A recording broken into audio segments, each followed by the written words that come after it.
Mister, how do you operate this Twitter thing or this Instagram thing or whatever the heck? You're supposed to know all this stuff. Anyway, welcome back to the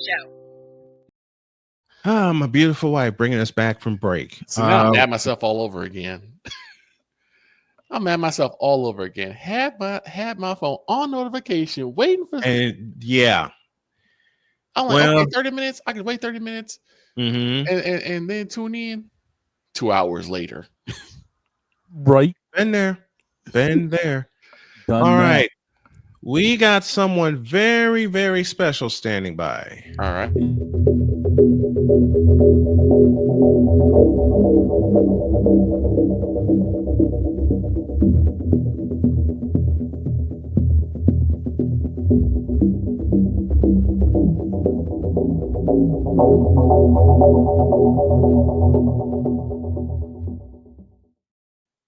Let's play a little mic to mic, and we're going out east to my good friend John Leahy. He's here right now. Big John, how are you, man?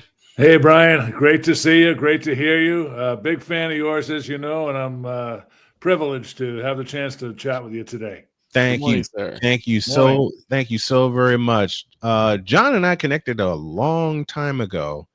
I had a lot of personal turbulence going on. I was living in LaPorte, Indiana at the time, and he caught one of my games. And I'll never forget. He just said, "How do you keep your head together with everything that's going on?" And I still have the same answer to this day, man. I don't know.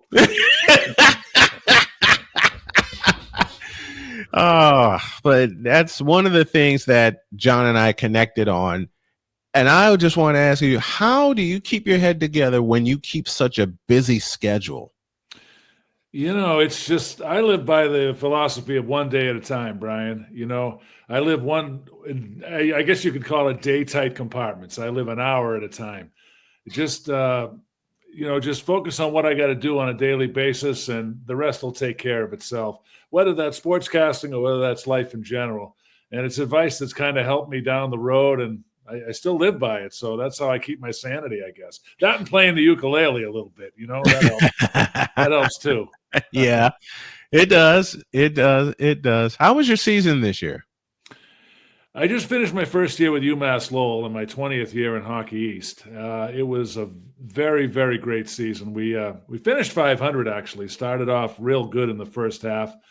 Took a trip out to California to Palm Springs to work in a tournament out there. Came home, and it was kind of rough sledding in the second half. But getting back to radio again, Brian, was really exciting for me to have the chance to travel again. I spent a couple of years doing games on ESPN Plus, which I'm always grateful for that opportunity as well. But you know how it is, Brian. You're a radio guy at heart, and you want to get back into doing the radio stuff, and I'm fortunate it worked out that way. I'm so fortunate and so glad to hear you back on the radio. You said it best, and we both live this way. Radio rats at heart. As I told you, as we got to know each other, Jim Durham is the reason I got in broadcasting, because I heard his voice call a Bulls game on the radio, and this is before the simulcast era. And I said, if he can do it, I can do it. And then later on that year, 1985, I heard the voice of Wayne Larrabee, who has been on this program. Who are the voices that have inspired you to get into sport, to get into radio play-by-play? Well, for me, it started in 1971 when I was a 7-year-old kid. I always wanted to be Fred Cusick, who was the television voice of the Boston Bruins. I had a chance to meet Fred twice. He was such a great role model for me. And, of course, on the radio side, we had Bob Wilson here doing the play-by-play. And those guys really shaped my love for play-by-play. Here in Boston, we had a lot of great Hall of Fame announcers, too. We had Gil Santos doing the Patriots games. We had the great Johnny Most doing Celtic games. Oh, yeah. And the Red Sox, man, they've had great announcers for years. But, also, I spent my Friday nights with an AM radio by my bed. And this was long before the internet came around. I'd go up the dial and listen to every single game I could get my ears on. Yes. And so I got a chance to tune into KMOX in St. Louis on a clear night, WJR in Detroit. Yep. Even the Chicago station, which I think was WCFL back then, 1000 AM on the radio dial. Yep. Ron Oakes was doing the Blackhawk games when I was growing sir. up. So, now you can listen to anything anywhere, but I think I started similar to the way a lot of other people did by tuning up and down the dial. Man, I like I said, and people know who did it for me. It was Jim Durham. And I became such a fan of Jim Durham and how he does basketball play-by-play. Shocked the daylights out of me to realize that part of his career started with baseball down in Houston. And then he comes to Chicago in 85, blows my ears away. And like you, I had a radio next to my bed, especially when the Bulls go on the road to the West Coast. Portland, Los Angeles, Seattle. Any of those games, I tried my very hardest to catch just so I can hear Jim Durham. Now, to the detriment of me, I got caught many times by my mother. Oh yeah, we all did. I'm right with you, brother. I'm right with you. I got caught by my. It is one night. I told the boys about this. I'm going to tell John about this. It was one night I was listening to a Bulls game. They were playing the Phoenix Suns. It was 1988. They were playing they were playing the Phoenix Suns. I have the radio simulcast in my ear, and I got the television in front of me because it was on WFLD for television. But I didn't want my mom to hear the television. Right. So I turned down the volume of the television and I cranked up the audio broadcast. Yeah, my dad comes upstairs. Right. And he hears Jim Durham in my ear and he just smiles and says, "How's the game going?" Wow. I tell him what's going on. My mom, however, "Why aren't you asleep?" Right. I had the same experience. I had a little black and white TV that I would smuggle under the covers. The Bruins would be playing the Flyers in the playoffs, and I was so scared my dad would come up and take it away, but he never did. He never did. So we're cut from the same cloth. I tell you this one. I used to record a lot of Bulls games when they were on the radio. So, and how I would practice, I would just I would just try to repeat everything I heard on the tape. Well, one of the audio tapes that I had belonged to my mother. Oh boy. And she had music on that tape. And when she got her tape player back and heard Jim Durham and the Bulls, oh no, I was in deep trouble. Yes, you were. You recorded over her music, in other words. Yes, you did. Yeah, right. Okay. I hit the wrong button. Okay. And recorded over her music. Yeah. Oops. And there's no way of getting downstairs. That back. She goes downstairs, tells my dad, and I'm thinking, I'm dead. I'm a dead duck. I'm gonna get it. He comes upstairs and he yells so my mother can hear about me taking her tape recorder. And then he quietly slips me a brick about this high of audio tapes. And he says, "Use these in your own recorder, and I'll make sure your mom doesn't have this happen again." Wow. That's great stuff. Nice. I had to hide the tapes, though, so my mom wouldn't see it. Yeah, yeah. But then came that fateful day, the year I graduated high school, 1990. And I thought I hid my tapes in a great place under my sweatshirts. Uh-oh. One problem. I am the tallest member of my family, and I have the biggest sweatshirts. My mother, while listening to while listening to a Bulls game, they were playing a Sunday afternoon game. My mother says, "Can I borrow one of your sweatshirts?" Sure. Which drawer are they in? They're in the third drawer. Then it clicked. Uh-oh. My tapes are in there. Yikes! Didn't make it. Oh, wow. And she's smiling 2 feet deep, holding my brick of tapes that at the time all had Bulls games on.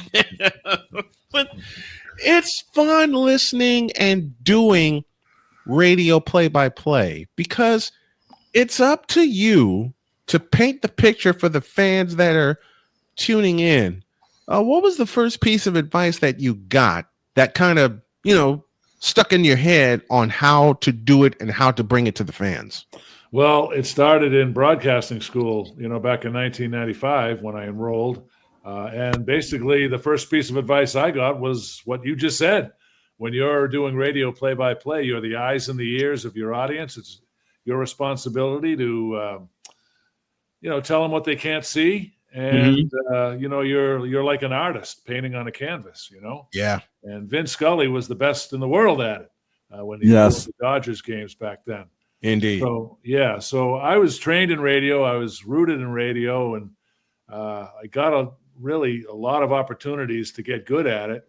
And I'm very grateful for the TV stuff too, because I wanted to do that for a long time, and that's wonderful as well. So, I feel like I've been able to touch on all the areas of play-by-play that needed to be touched on. Yeah, I feel that way too. And I can't believe I'm going to say this out loud, but even after all the health issues I've been through in the last 3.5 years, August will start my 30th year doing sports. That's awesome. My 30th year. I've been mostly independent. I've done some games for ESPN Plus. I've done some games for Chicago State University, and I've been around this country just doing games independently for my own company. But 30 years. And that's remarkable considering all the health challenges you've had. Yeah. That's to stay with it. And I know how committed you are. And it's just wonderful. I salute you. I hit my 30th as well this year too. So congratulations. It's a testament to loving what you do and sticking with it. Yeah. Most of the games I've done were high school and small college games. And each year, even the COVID year, got a game in. Lately, I've been doing stuff in studio, warming the chops up to get back out there live. And I didn't think, and my wife told me something. She says, don't think that the games you're doing in studio does not count when it comes to your longevity. Right. Absolutely. When she said that, I cranked up the motor and kept going. Yep. Because they do count. It's the era we live in now. It's the 21st century version of the simulcast, is it not? Absolutely. And, I got to tell you, you just reminded me of something. We have a guy in our league in Hockey East. He suffers from MS, multiple sclerosis. So he gets around in a wheelchair. And, there are certain schools that he can't visit because the press box is not geared for people in wheelchairs. So he has to do a lot of games remotely. And, hey, he's got listeners all over the place. So, it counts. It really does. It does. Yeah. I did games remotely for University of North Carolina, Greensboro 3 years ago. And when they called, I'm thinking, okay, this is a practical joke somewhere. But then he mentioned the person that referred me to him. And all of a sudden, I'm thinking, I got to get prepared. Mm-hmm. I'm barely out of surgery at the time I got the call for the games. Mm-hmm. I'm going to do this. Yeah. It's fun doing it. I want to talk about your book, Living on Air. It's your newest book. I want a copy of it signed. Of course. Tell everybody about Living on Air and how you came up with that idea to write that book. Well, it really came out of the fact that I hit 2 milestones this year. We've already talked about hitting 30 years in the industry, but I turned 60 in November. So beautiful. It was a combination of these two things. I just sat down and said, I hit a milestone. I got some stories to tell, and I want those stories to be told. And with my dad passing away a couple of years ago due to Alzheimer's, he was a big inspiration to write the book as well. So it's career oriented. I got a lot of stories about broadcasting in there, but I got some family stories as well. It's basically a book about life lessons from 6 decades of living and 3 decades in the broadcast booth. So I think there'll be something in it for everybody, and that's what I'm hoping. So it's available anywhere you buy books now. So I'm pretty happy and excited about it. It's a great book. Living on Air by John Leahy is the book y'all need to get. You can search for it on Amazon. Just search Living on Air by John Leahy, and you will have it. And John, it's such a pleasure to finally get you on the program. Finally to have you here.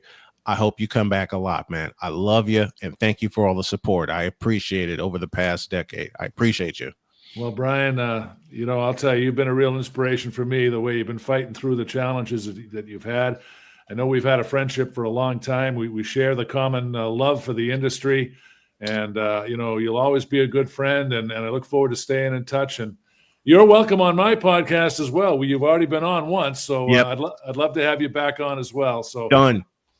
I look forward to continuing our friendship, and thank you for having me on, and thanks for your support. I really appreciate you as well. Always, my man. Always.